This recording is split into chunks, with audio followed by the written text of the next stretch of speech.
नमस्कार। KP college के online platform पे एक बार फिर से आप सभी का स्वागत है।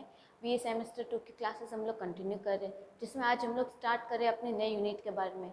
यूनिट 4 हम लोग कंप्लीट कर चुके हैं। आज हम लोग अपने लास्ट यूनिट की ओर बढ़ रहे हैं और इस यूनिट में 2 चैप्टर्स है, जिसके साथ हमारा ये जो सिलेबस है सेमेस्टर 2 का, ये कंप्लीट हो जाएगा। आज हम लोग देखेंगे इस यूनिट में जो हमारा यूनिट रिलेटेड है कम्युनिकेशन से, यानी कि संचार से रिलेटेड है। अब कम्युनिकेशन क्या होता है? कम्युनिकेशन का मतलब होता है कि दो लोगों के द्वारा आपस में बातचीत करना, यानी कि अपने जो विचार है, अपनी जो भावनाएं हैं, उनको दूसरे लोगों के साथ बांटना। अपने जो विचार है, जो सोच है, उनको लोगों के सामने प्रकट करना, वो होता है संचार। अब इस संचार का उपयोग, यानी कि इस अपनी भावना को प्रकट करने के लिए हम लोग किन किन साधनों का उपयोग करते हैं, कितने तरीक़ों से उपयोग करते हैं, इन सभी के बारे में चर्चा करेंगे इस चैप्टर में। तो आइए शुरू करते हैं। सबसे पहले हम लोग अपना जो सेमेस्टर सेकंड का जो चैप्टर 20 है, वो है संचार, यानी कि कम्युनिकेशन। अब कम्युनिकेशन क्या होता है, इसकी क्या डेफिनेशन होती है, इसके बारे में बात करते हैं। सबसे पहले देखते हैं कि जो संचार की अवधारणा होती है, यानी कि जो संचार का कॉन्सेप्ट होता है, उसमें भाषण यानी कि स्पीच देना, लिखना, इशारे और फिर प्रौद्योगिकी यानी कि जो टेक्नोलॉजी होती है, जैसे विभिन्न चैनलों के माध्यम से व्यक्ति या फिर उनके समूहों के बीच किनका आदान प्रदान किया जाता है, सूचनाओं यानी कि इन्फॉर्मेशंस का, विचारों यानी कि थॉट्स का, विचारों या फिर भावनाओं का यानी कि अपने इमोशंस का जो आदान प्रदान है, एक्सचेंज किया जाता है, वो क्या कहलाता है? संचार। यानी कि जब भी हम संचार की बात करते हैं, अवधारणा इसकी देखते हैं, उसमें हम लोग देखते हैं कि जो भी सूचनाएं होती है, जो भी विचार होते हैं या फिर जो भी भावनाएं होती है, या तो व्यक्ति के बीच या फिर व्यक्तियों के समूह के बीच जब इनको एक्सचेंज किया जाता है, इनका आदान प्रदान किया जाता है, तो इसे हम लोग संचार कहते हैं। इसमें बातचीत के मौखिक यानी कि वर्बली, सिर्फ बोल के, और गैर मौखिक यानी कि बिना बोल के, यानी कि बिना बोले क्या हो गया? इशारे हो गए, लिखना हो गया। तो ये सारी चीज़ यानी कि जिसमें बोलकर यानी कि बिना बोले, और जिसमें आ गया लिखना, इशारे करना, इन सभी के रूप शामिल होते हैं। यह मानवीय बातचीत, रिश्ते और फिर हम लोग कह सकते हैं समग्र रूप से समाज में महत्वपूर्ण भूमिका निभाता है। यानी कि समाज में रहने के लिए, यानी कि व्यक्ति को समाज में रहने के लिए, अपनी भूमिका बनाए रखने के लिए क्या करना होता है? संचार बहुत ही ज़्यादा आवश्यक होता है। प्रभावी संचार के लिए, यानी कि इफेक्टिव कम्युनिकेशन के लिए, न केवल संदेशों को स्पष्ट रूप से प्रसारित करना आवश्यक होता है, यानी कि जो भी इफेक्टिव कम्युनिकेशन कब होगा? जब उसे हम तब नहीं कहेंगे कि जितना जो कोई भी मैसेज है हमारा, उसको हम एकदम क्लियरली स्प्रेड कर रहे हैं, यानी कि क्लियरली लोगों तक प्रसारित करते हैं, बल्कि जो भी संदेश हमें मिले हैं, सक्रिय रूप से उन्हें सुन रहे हैं, हम लोग समझ रहे हैं और फिर उनको उचित रूप से प्रतिक्रिया भी कर रहे हैं। यानी कि संचार सिर्फ वही नहीं होता कि हम लोगों तक अपनी सूचनाएं पहुंचा रहे हैं। संचार का मतलब ये भी होता है कि जो दूसरे लोगों ने हमारे तक जो सूचनाएं, विचार पहुंचाए हैं, जो भावनाएं हमारे तक पहुंचाई है, हम लोग उन्हें ध्यान से सुन रहे हैं, समझ रहे हैं और समझने के बाद उनकी प्रतिक्रिया दे रहे हैं, यानी कि उनको रिस्पॉन्स कर रहे हैं। तो ये क्या कहलाता है? संचार कहलाता है। यानी कि अपने विचार व्यक्त करना, और जब सामने वाले व्यक्ति ने अपने विचार व्यक्त किए, उनको सुनना, समझना और उनका उत्तर देना, ये पूरा जो कॉन्सेप्ट कहलाता है, उसे हम लोग क्या कहते हैं? संचार कहा जाता है। फिर हम लोग आगे चलते हैं कि संचार और कला, यानी कि जो संचार होती है, संचार यानी कि हमारा कम्युनिकेशन, और आर्ट यानी कि कला। ये आर्ट सब्जेक्ट होती है वो नहीं। आर्ट का मतलब होता है कि कोई भी खूबी, यानी कि किसी की क्वालिटी। और हम लोग यहाँ पे एक शब्द आ रहा है विज्ञान, यानी कि जो संचार होता है, कम्युनिकेशन होता है, यह हम लोग कला के रूप में देखते हैं या फिर एक साइंस के रूप में। और अगर हम संचार की बात करते हैं, जैसे टेक्नोलॉजी को ले, संचार में आजकल हम लोग टेक्नोलॉजी का उपयोग कर रहे हैं, जैसे अपने विचार व्यक्त करने के लिए फ़ोन का उपयोग कर रहे हैं। लोग अभिनय वगैरह करते हैं, नाटक वगैरह करते हैं, मूवीज़ बनाते हैं, वो अपने जो विचार है, अपने जो थॉट्स है, वो लोगों तक पहुँचा रहे हैं। किसके रूप में? वर्बली भी कर रहे हैं और इशारों के रूप में भी कर रहे हैं, और कोई दूसरा वो तरीका अपना रहे हैं, यानी कि वो टेक्नोलॉजी का उपयोग करते हैं। और टेक्नोलॉजी आती है विज्ञान के अंतर्गत। तो हम लोग संचार को विज्ञान कह सकते हैं, बिल्कुल कह सकते हैं। फिर हम लोग देखते हैं कला के बारे में, ठीक है। यानी कि कला क्या होगी? किसी में खूबी।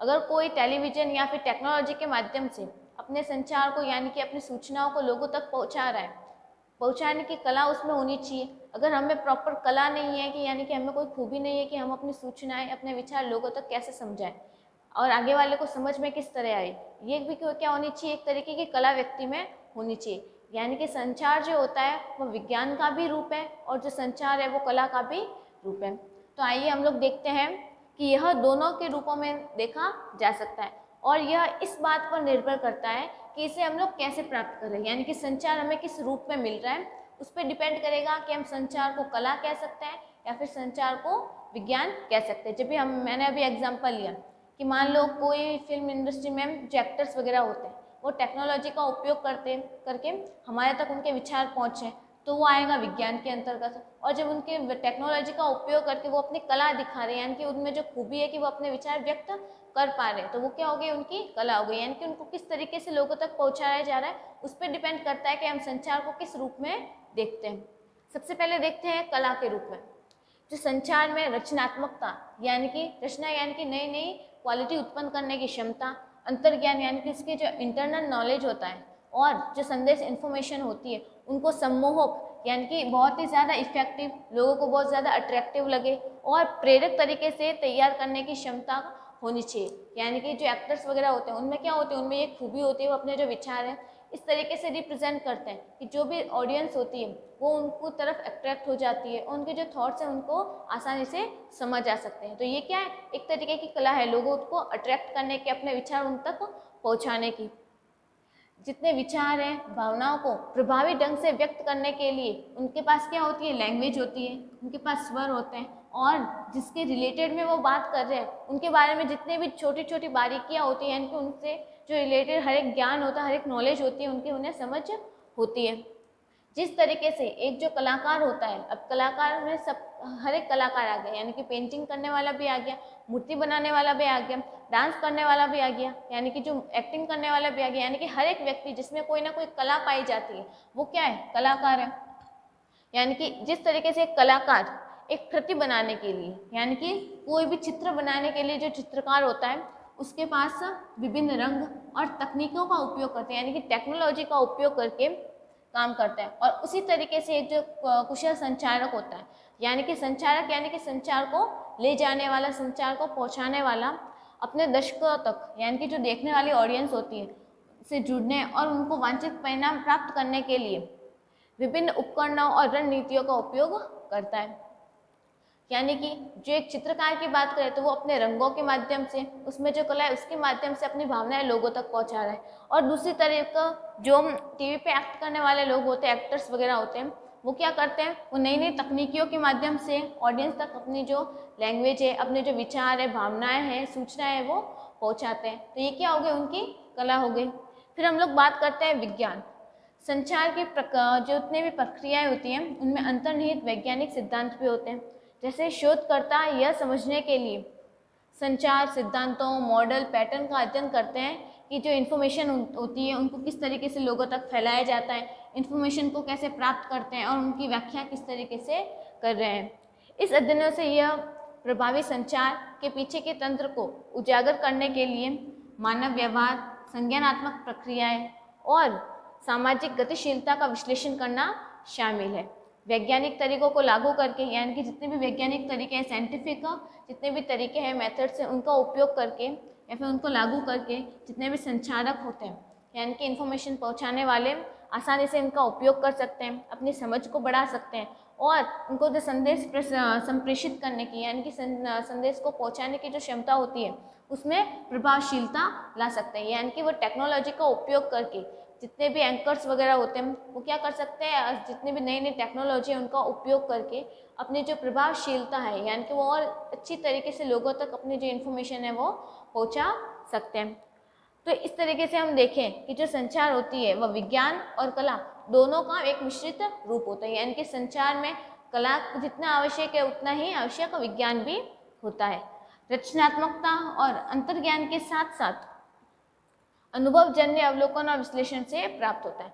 यानी कि जो संचार है उसमें कला और विज्ञान होने के साथ साथ इन दोनों में रचनात्मकता होनी चाहिए, इंटरनल नॉलेज होना चाहिए और इनके साथ साथ जो अनुभव होता है, अनुभव के साथ अवलोकन करना और उनका एनालिसिस करने की क्षमता भी होनी चाहिए। इस तरीके से हम लोग कह सकते हैं कि जो संचार होता है वह कला और विज्ञान का एक मिश्रित रूप कहा जाता है। फिर हम लोग देखते हैं संचार के तत्व के बारे में। यानी कि संचार यानी कि इन्फॉर्मेशन पहुंचाने के लिए कौन कौन से फैक्टर्स का उपयोग किया जाता है, कौन कौन से तत्व प्रेजेंट होते हैं जो एक संचार को पूरा करते हैं। सबसे पहला है प्रेषक यानी कि कम्युनिकेटर। यानी कि जो संदेश को पहुंचा रहा है, यानी कि संदेश भेजने वाला क्या कहलाता है? संप्रेषक कहलाता है, प्रेषक कहलाता है। प्रेषक वह व्यक्ति होता है जो संदेश संप्रेषित करने का प्रयास कर रहा है। संप्रेषित करना, फैलाना, या फिर जिसे कहते हैं पहुंचाना।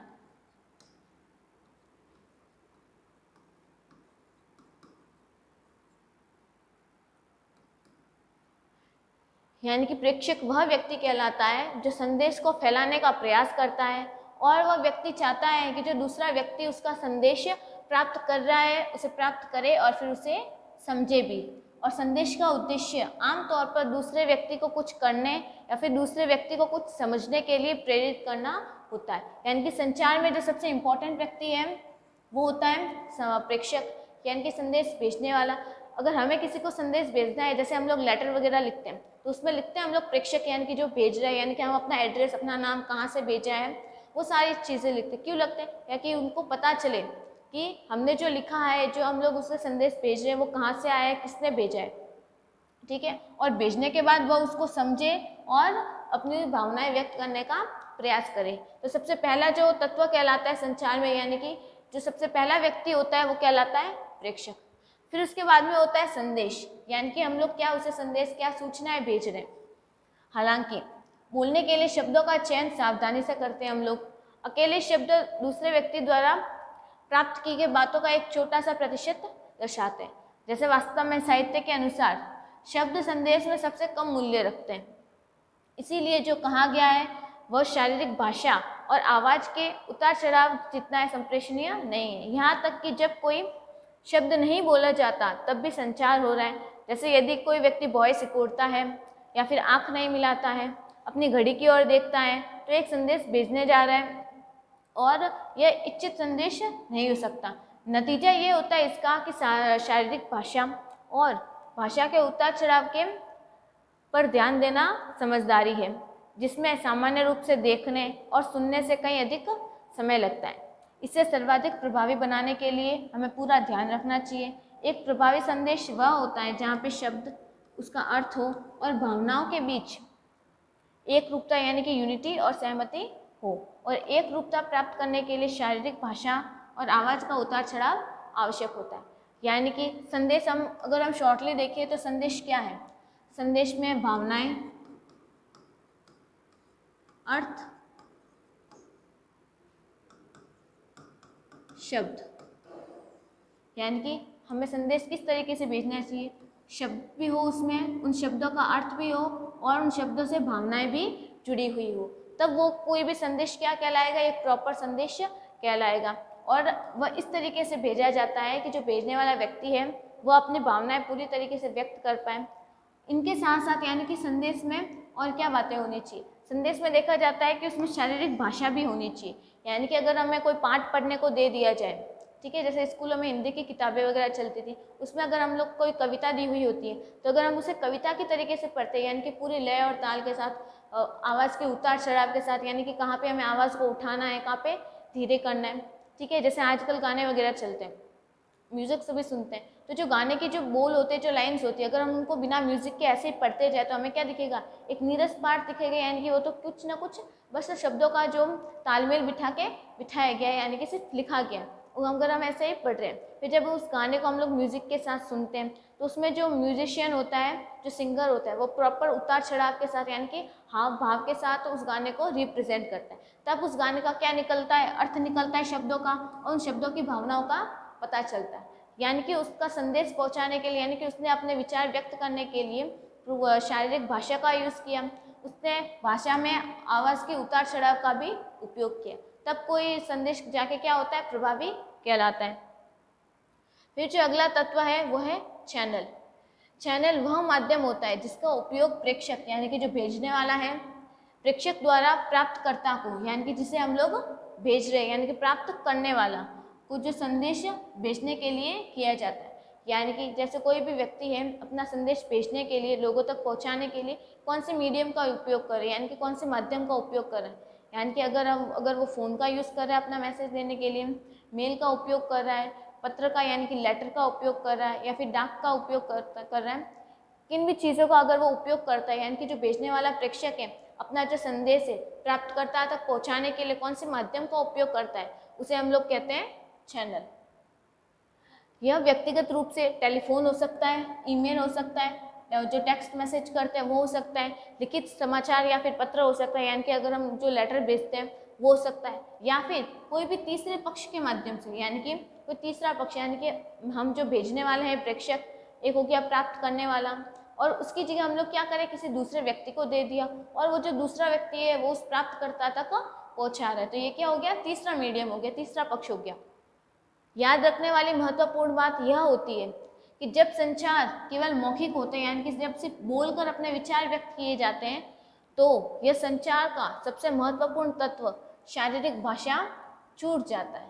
यानी कि यदि संचार लिखित में है तो शारीरिक भाषा और आवाज़ का बदलाव दोनों ही छूट जाते हैं। यानी कि अगर हम मौखिक विधि का उपयोग करें अपना संदेश पहुंचाने के लिए, यानी कि जैसे कि मैं अभी इस वक्त पढ़ा रही हूँ, यानी कि जब मैं इस वक्त पढ़ा रही हूँ तो मैं क्या कर रही हूँ, सिर्फ मौखिक वर्बली बता रही हूँ, ना मैंने लिखित में कुछ संदेश भेजा है, ना मैंने कुछ ईमेल भेजा है या फिर कुछ टेक्स्ट किया, मैंने क्या किया, सिर्फ मौखिक तरीके से वर्बली क्या कर रही हूँ, एक्सप्रेस कर रही हूँ। तो इस समय क्या दिखाई देता है, शारीरिक भाषा दिखाई देती है और आवाज़ का जो उतार चढ़ाव है वो दिखाई देता है। लेकिन अगर हम लिखित रूप से, यानी कि कोई लेटर भेज रहे हैं या फिर कुछ हमने टाइप करके सेंड कर दिया, तो इस तरीके में क्या होगा, ना तो हमारी जो शारीरिक भाषा है वो दिखाई देगी, ना हमारे कहने के समय जो हमारे हाव भाव थे, आवाज़ में जो उतार चढ़ाव था वो दिखाई देगा।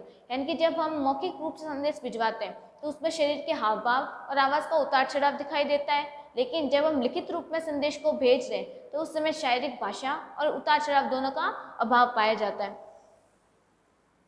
फिर आगे है, इसलिए भेजे जाने वाले जो संदेश होते हैं उसकी प्रकृति के आधार पर, यानी कि संदेश किस रूप में भेजा जा रहा है, प्रेषक यह विचार करना चाहेगा कि किस माध्यम का उपयोग किया जाए। यानी कि जब संदेश भेजना होता है, अगर हम वो किस रूप में भेजना चाह रहे हैं, यानी कि अगर हमें लिखित रूप में भेजना है तो उसके लिए भी हमें अलग तरीके से शब्दों का उपयोग करना पड़ेगा, और अगर हमें मौखिक रूप से देना है संदेश तो उसके लिए भी अलग मीडियम का चयन करना होगा।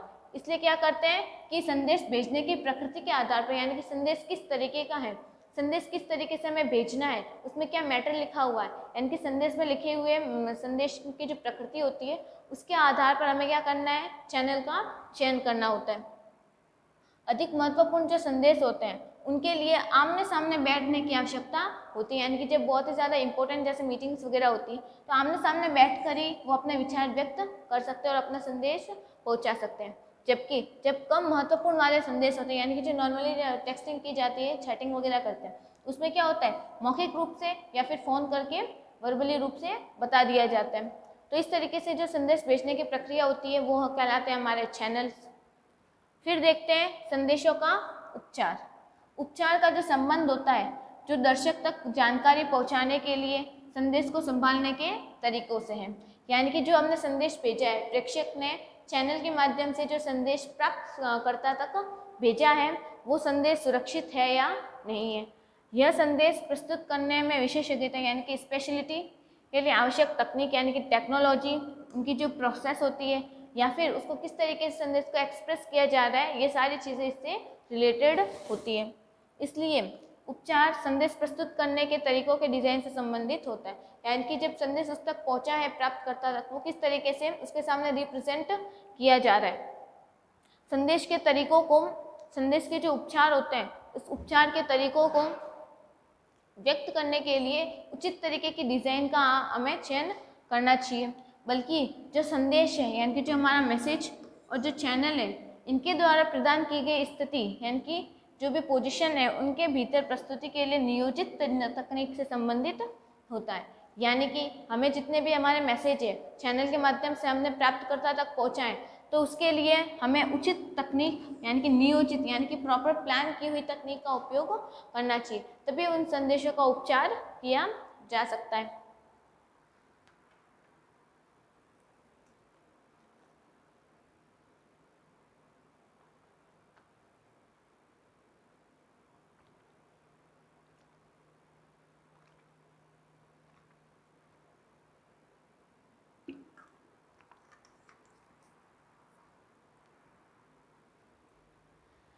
फिर अगला तत्व श्रोता यानी कि सुनने वाला। एक श्रोता संदेश का इच्छित प्राप्तकर्ता होता है। यानी कि संदेश जिसके पास भेजा जा रहा है वो क्या कहलाता है, श्रोता कहलाता है। यह संदेशों का उपभोक्ता होता है, यानी कि उस संदेश का उपयोग करने वाला, उपभोग करने वाला होता है। यह संदेश भेजने में इच्छित प्रतिवादी है और यह माना जाता है कि विशिष्ट तरीके से संदेश का जो जवाब दिया जाता है, जवाब देकर आर्थिक, सामाजिक और अन्य तरीके से लाभ प्राप्त करने की स्थिति में होता है। यानी कि जो भी संदेश प्रेषक के द्वारा भेजा गया है उस संदेश का वो जवाब देकर आर्थिक, सामाजिक और फिर किसी अन्य तरीके से भी लाभ प्राप्त कर सकता है। अच्छे संचार में संचारक पहले से ही पहचान लेता है कि श्रोता का लक्ष्य क्या है, यानी कि एक अच्छा कम्युनिकेशन उसे कहेंगे जिसमें जो भेजने वाला व्यक्ति है वह जानता हो कि वो जो संदेश भेज रहा है उस सुनने वाले श्रोता के क्या काम आएगा और वह कितना ज़्यादा उसका उपयोग करे। इसके आधार पर उसे उस संदेश को तैयार करना चाहिए। यानी कि जो टीचर्स वगैरह होते हैं उन्हें क्या करना होता है, उस ऐसे तरीके का उपयोग करना होता है, ऐसे मैटर्स का उपयोग करना होता है कि वो अपने जो स्टूडेंट्स हैं उनको अच्छी तरीके से समझ आ जाए और उनके लक्ष्यों की प्राप्ति हो जाए, उनका जो गोल है वो अचीव कर ले। तो उन सभी चीज़ों को वो कन्विंस कर पाए, उनको ध्यान में रखते हुए जो मैटर्स है और उस टीचिंग मेथड का उपयोग करते हैं। दर्शकों को स्पष्ट रूप से पहचानने के महत्व पर अधिक जोर नहीं दिया जा सकता। श्रोता जितने अधिक सजातीय होंगे, सफल संचार की संभावना उतनी ही अधिक होगी। इसी तरीके से जो एक संचारक होता है अपने दर्शकों के बारे में जितना अधिक जानता है, उसकी विशेषताओं को इंगित कर सकता है, उसके प्रभाव डालने की संभावना उतनी ही अधिक होती है। यानी कि अगर हम लोग देखें, यानी कि जितना ज़्यादा जो हम लोग किसी मूवी की बात कर लें, ठीक है, जो उनमें काम करने वाले कलाकार, एक्टर्स होते हैं, उन्हें क्या होता है, वो इस तरीके से उस मूवी को रिप्रेजेंट करते हैं, रियल होके दिखाते हैं कि जो देखने वाली ऑडियंस है वो सिर्फ ट्रेलर देख के क्या हो जाती है, बहुत ज़्यादा अट्रैक्ट हो जाती है उनकी तरफ, कि उन्होंने क्या किया, लोगों की भावनाओं को समझा कि वो किस तरीके से एक्ट करे कि वो लोगों उनको तक अट्रैक्ट हो जाए, लोग उनकी बातों को समझ सकें और ज़्यादा से ज़्यादा उनको फॉलो करें। और उसी तरीके से अगर हम कोई दूसरा एग्जाम्पल है कि हम लोग क्लासरूम की बात करते हैं, यानी कि टीचर्स को, यानी कि जो भी टीचर होते हैं क्लास में पढ़ाने आते हैं, वो जितना ज़्यादा अपने स्टूडेंट को जानेंगे कि उनकी क्लास में पढ़ने वाला हर एक बच्चा किस तरीके से बात करता है, किस तरीके से वो समझने की क्षमता रखते हैं, कि उसको ऐसे कौन से मेथड का उपयोग किया जाता है और कितने सिंपल तरीके से समझाएं कि वो जल्दी से समझ पाए। जब टीचर को ये सारी बातें पता होगी, वह बच्चों के बारे में, वो हर एक बच्चे के बारे में जानते होंगे, तभी इफेक्टिव टीचिंग हो पाएगी। यानी कि जितना ज़्यादा उनकी विशेषताएं हमें पता होगी उतनी अच्छी तरीके से हम लोग क्या कर सकते हैं, कम्युनिकेशन कर सकते हैं। फिर है दर्शकों की प्रतिक्रिया, यानी कि टीचर्स ने पढ़ा भी दिया, ठीक है, यानी कि संदेश पहुंचा दिया। अब जो देखने वाले दर्शक है, पढ़ने वाले स्टूडेंट है, वो कैसे रिएक्ट करेंगे, क्या रिस्पॉन्स देंगे। यह ग्रामीण विकास कार्यक्रमों पर लागू संचार का अंतिम तत्व होता है। प्राप्त संदेशों पर दर्शकों द्वारा जो प्रतिक्रिया मानसिक, यानी कि मेंटली या फिर शारीरिक, फिजिकली से कुछ हद तक किसी प्रकार की कार्रवाई के रूप में होती है। इसीलिए कार्रवाई को एक उत्पाद के रूप में, यानी कि प्रोडक्ट के रूप में देखा जाना चाहिए, ना कि एक प्रोसेस के रूप में, और इसे साध्य करने के लिए निपटाया जाना चाहिए, साधन के रूप में नहीं। नतीजा यह हो सकता है कि यहाँ विश्लेषित किए गए 5 तत्व, अर्थात जो संचारक यानी कि प्रेषक, मैसेज, चैनल और उपचार, और जो भी दर्शक होते हैं उनको इच्छित दर्शकों की और वांछित कार्रवाई यानी कि उनका अंत करने के लिए एक संगठित योजना यानी कि साधन के रूप में देखा जाता है, जिसे हम लोग क्या कहते हैं, दर्शक प्रतिक्रिया। यानी कि अगर कोई भेजने वाला संचारक है, उसने ऐसे मेथड का इस तरीके से संदेश बनाया है, इस तरीके से मैसेज बनाया है, अच्छे तरीके से उसने उस चैनल का उपयोग करके उसको अपनी भावनाओं के साथ अच्छी तरीके से बांट के दर्शक तक पहुंचाया है, और वह दर्शक क्या प्रतिक्रिया दे रहा है, किस तरीके से अपने भाव रिप्रेजेंट कर रहे हैं, वो क्या कहलाती है, अपने दर्शकों की प्रतिक्रिया कहलाती है। तो हमने संचार के तत्व पढ़े कि एक जो संचार है, कम्युनिकेशन है, कितने लोगों से मिलकर संचार बन सकता है। भेजने वाला क्या भेज रहा है, यानी कि संदेश किसको भेज रहा है, यानी कि जो श्रोता होता है किस माध्यम से भेजे, यानी कि चैनल, वो एक दूसरे के साथ जो संदेश है किस प्रकार जुड़ा हुआ है, यानी कि क्या हो गया हमारा उपचार, और लास्ट में हम लोगों ने देखा कि जो हमारे दर्शक है जिन तक पहुँचाए है उनकी क्या प्रतिक्रिया होती है। फिर हम लोग आगे बात करते हैं कि संचार के नियम, यानी कि जो कम्युनिकेशन करने के लिए, एक अच्छा कम्युनिकेशन करने के लिए कम्युनिकेशन कैसा होना चाहिए, यानी कि संचार कैसा होना चाहिए, उसमें क्या क्वालिटीज़ होनी चाहिए। नियम की देखें तो इसमें हम लोग क्या कह सकते हैं, संचार की विशेषताएं भी कह सकते हैं इन्हें। इन्हें हम लोग संचार की विशेषताएं भी कह सकते हैं। सबसे पहले क्या बात होनी चाहिए, क्लैरिटी, यानी कि स्पष्टता होनी चाहिए संचार में। संदेश कैसे होने चाहिए, स्पष्ट यानी कि क्लियर, और सिंपल भाषा में यानी कि सरल भाषा में होने चाहिए, ताकि जो संदेश है उनकी गहराई को समझने में कोई भी कठिनाई ना हो। यानी कि जब भी कोई संदेश भेजा जा रहा है तो हमें ऐसे सिंपल लैंग्वेज का उपयोग करना है और ऐसे सिंपल तरीक़ों का उपयोग करना है कि जो श्रोता है, सुनने वाला है, जो दर्शक है, वो आसानी से उस संदेश के भाव को समझ पाए। तो सबसे पहले नियम या क्वालिटी होनी चाहिए कि संदेश में स्पष्टता यानी कि क्लैरिटी होनी चाहिए। दूसरी है समय अनुकूलता यानी कि रेलिवेंस। संदेश को समय के अनुकूल, समयाकुल यानी कि समय के अनुकूल, समय के अनुसार और संबंधित बनाए, यानी कि जो भी हम लोग संदेश भेज रहे हैं वो समय के अनुसार होना चाहिए, ताकि जो सुनने वाला व्यक्ति है समय और जो संदेश का जो महत्व होता है उसका सही उपयोग करे। फिर हम लोग देखते हैं संपूर्णता यानी कि कंप्लीटनेस, यानी कि जो भी हम लोग मैसेज भेजें यानी टेक्सटिंग के थ्रू भेजें या फिर ईमेल के थ्रू, उसमें इतना ही मैटर डालें, यानी कि इतनी ही सिंपल लैंग्वेज का उपयोग करें और टाइम के अनुकूल हम लोग उस मैसेज को भेजें। फिर है कंप्लीटनेस, यानी कि संदेश कंप्लीट यानी कि पूरा होना चाहिए, जो भी इम्पोर्टेंट जानकारी है वो उसी मैसेज के अंदर आ जानी चाहिए, ताकि किसी भी गड़बड़ी के आसपास का पता लगाया जा सके। यानी कि जो भी मैसेज हम लोग भेज रहे हैं वो मैसेज भेजते समय हमें क्या करना है, उस मैसेज में पूर्णता होनी चाहिए और जितनी भी आवश्यक जानकारी होती है वो भी साथ में होनी चाहिए। फिर है एनवायरनमेंट यानी कि परिसर। संदेश को वातावरण के अनुकूल बनाने के लिए जो आसपास की स्थितियाँ होती हैं उनका ध्यान रखना चाहिए, ताकि संदेश को समझने और उसकी स्वीकृति बढ़ाई जा सके। यानी कि जो भी हम लोग मैसेज भेजें वो हमारे एनवायरनमेंट के अनुकूल होना चाहिए, और जो एनवायरनमेंट है उसकी स्थितियाँ क्या, परिस्थितियाँ क्या है उस समय, उसके अनुसार संदेश का चयन करना चाहिए। फिर है सहयोग, फीडबैक। जो भी श्रोता होते हैं जिनके पास हमारा जो संदेश है वो पहुंचा है, उनमें सहयोग और प्रतिक्रिया प्राप्त करें। यानी कि जितने भी लोगों को हम लोगों ने अपना संदेश चैनल के थ्रू पहुंचाया, उपचार वगैरह करके, वो कैसे प्रतिक्रिया दे रहे हैं, हमें प्रतिक्रिया प्राप्त होनी चाहिए। और प्रतिक्रिया देने के साथ साथ वो जो दर्शक है उनका सहयोग भी प्राप्त होना चाहिए, ताकि संदेश की प्रभाविता यानी कि संदेश का जो इफेक्टिवनेस है उसका मूल्यांकन किया जा सके। यानी कि अगर कोई संदेश में गलती है तो जिनके पास संदेश पहुंचा है वो हमें क्या बता सकते हैं, फीडबैक दे सकते हैं, यानी कि उसके बारे में बता सकते हैं अच्छा है, बुरा है, क्या सुधार करने की आवश्यकता है। अगर दर्शक ये सारी चीज़ें बता देगा, जिससे क्या हो जाएगा कि जो भी हमारा संदेश है उसका हम लोग मूल्यांकन कर सकते हैं, यानी कि उनको और अच्छा बनाने की कोशिश की जा सकती है। समझदारी। जितने भी श्रोता होते हैं यानी कि अपने श्रोताओं की भावनाएं और उनके दृष्टिकोण यानी कि उनके नज़रिए को समझने और संदेश के साथ सहानुभूति और समझदारी दिखानी चाहिए। यानी कि संदेश भेजने के लिए जिसको भेज रहे हैं उन श्रोताओं की भावनाएं और उनके नज़रिए को समझ लेना चाहिए, और उसी के अनुसार हमें संदेश तैयार करके आगे भेजा जाना चाहिए। फिर है सेंसिटिविटी, संवेदनशीलता। विभिन्न सांस्कृतिक और सामाजिक पृष्ठभूमियों के अनुसार, यानी कि हमारा सांस्कृतिक वातावरण कैसा है, समाज कैसा है, सामाजिक पृष्ठभूमि कैसी है, उसके अनुसार हमें संदेश का चयन करना चाहिए।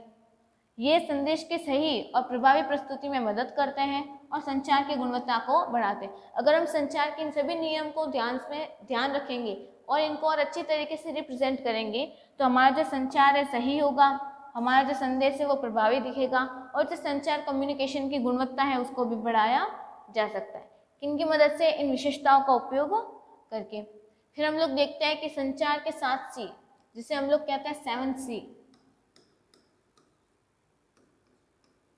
एग्जाम में क्वेश्चन आ सकता है कि संचार के जो 7 C है, 7 C's के नाम लिखो।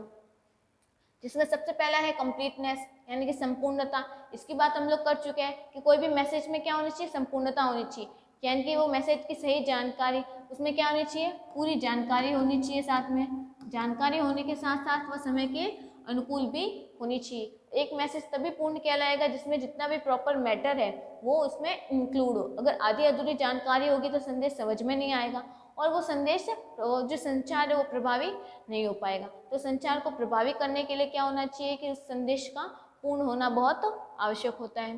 दूसरा है संक्षिप्तता, यानी कि पूर्ण होने के साथ साथ मैसेज में क्या होनी चाहिए, संक्षिप्तता होनी चाहिए। इसका मतलब है कि वो ज़्यादा लेंथी नहीं होना चाहिए, यानी कि जानकारी सारी होनी चाहिए और लेकिन लेंथी नहीं होना चाहिए, यानी कि जितना बड़ा नहीं होना चाहिए।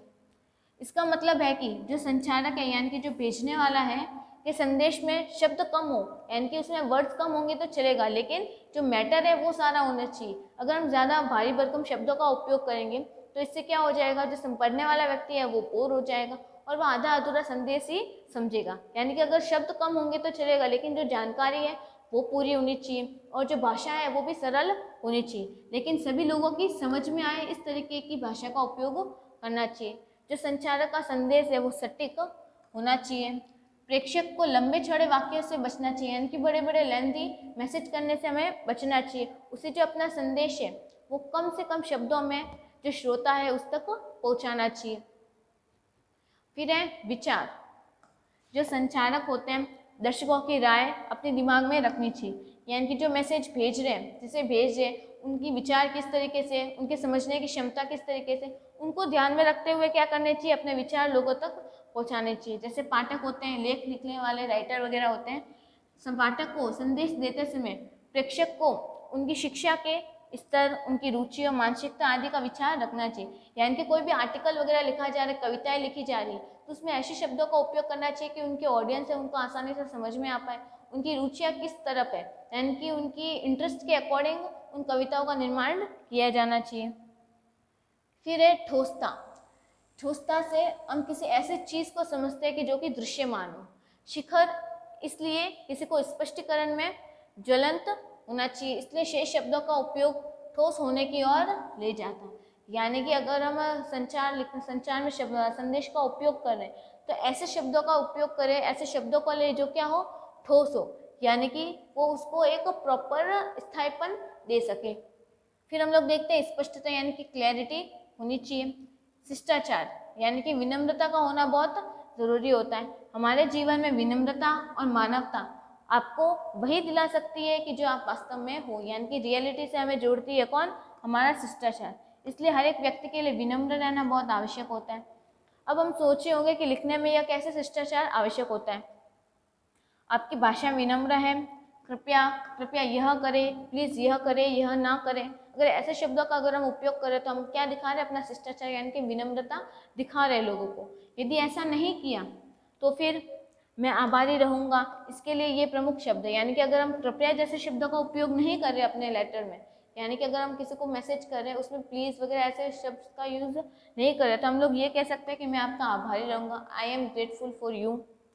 उस प्रकार के शब्दों का उपयोग करें जो बहुत ही सम्मान दर्शाते हैं। यानी कि अगर हम आगे वाले लोगों को सम्मान देंगे, यानी कि सम्मान पहुंचाएंगे, तो उन्हें क्या लगेगा, हमारा शिष्टाचार उनके सामने प्रदर्शित हो पाएगा। शिष्टाचार का अर्थ है कि जो प्राप्तकर्ता की भावनाओं को महत्व देना, यानी कि जैसे संदेश भेज रहे उसकी भावनाओं का हम लोग क्या कर रहे हैं, सम्मान कर रहे हैं। संदेश भेजने वाले को विनम्र होना चाहिए, यानी कि जो भेज रहे हैं उसे आगे वाले व्यक्ति की भावनाओं को ध्यान में रखते हुए संदेश भेजना है। फिर जो सबसे लास्ट आता है वो होता है शुद्धता।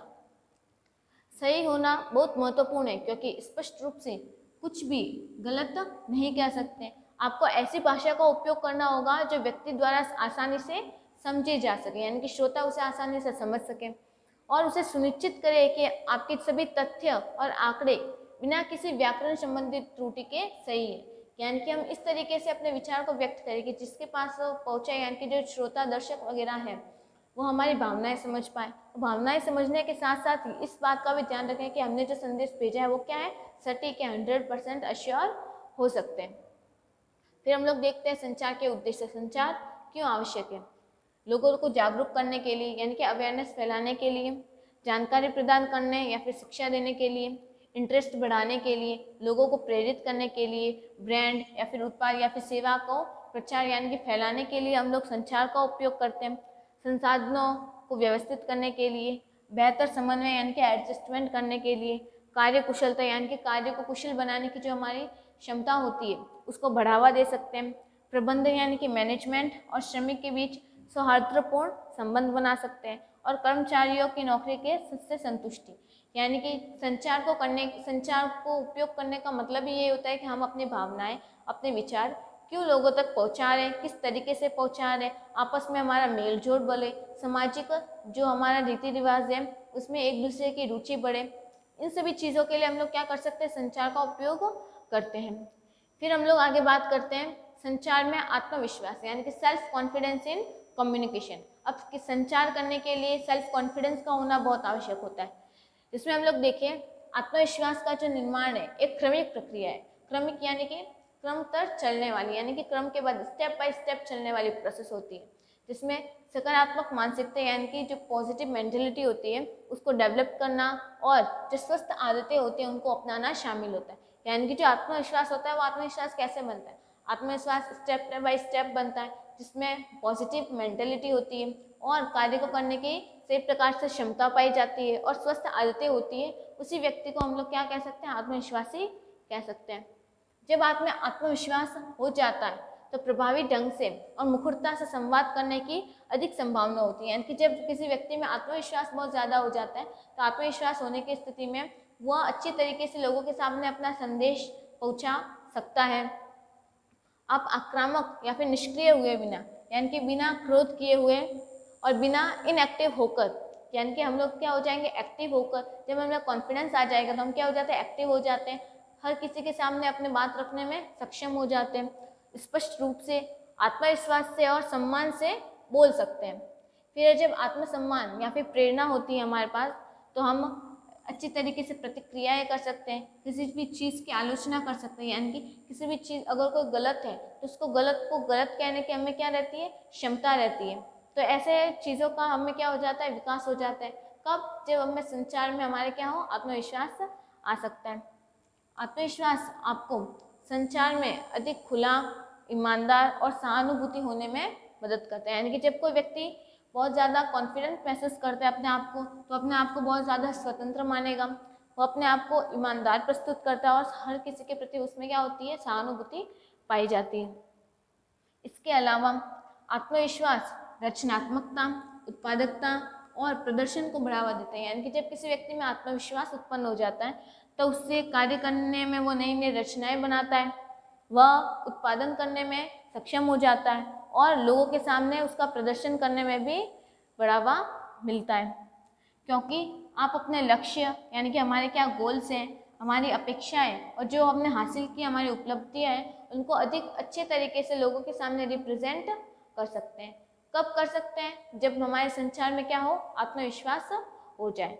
तो हमारे ये जो चैप्टर था यूनिट 5 में कम्युनिकेशन में हम लोगों ने देखा हमारे संचार के चैप्टर में, जिसमें हम लोगों ने संचार के जो 7 सी है यानी कि 7 सी के बारे में बात की, संचार के तत्वों के बारे में बात की। तो इसी के साथ हमारे ये जो चैप्टर था ये कंप्लीट हो गया। अब हम लोग नेक्स्ट क्लास में देखेंगे नया चैप्टर। तब तक के लिए पढ़ते रहिए और धन्यवाद।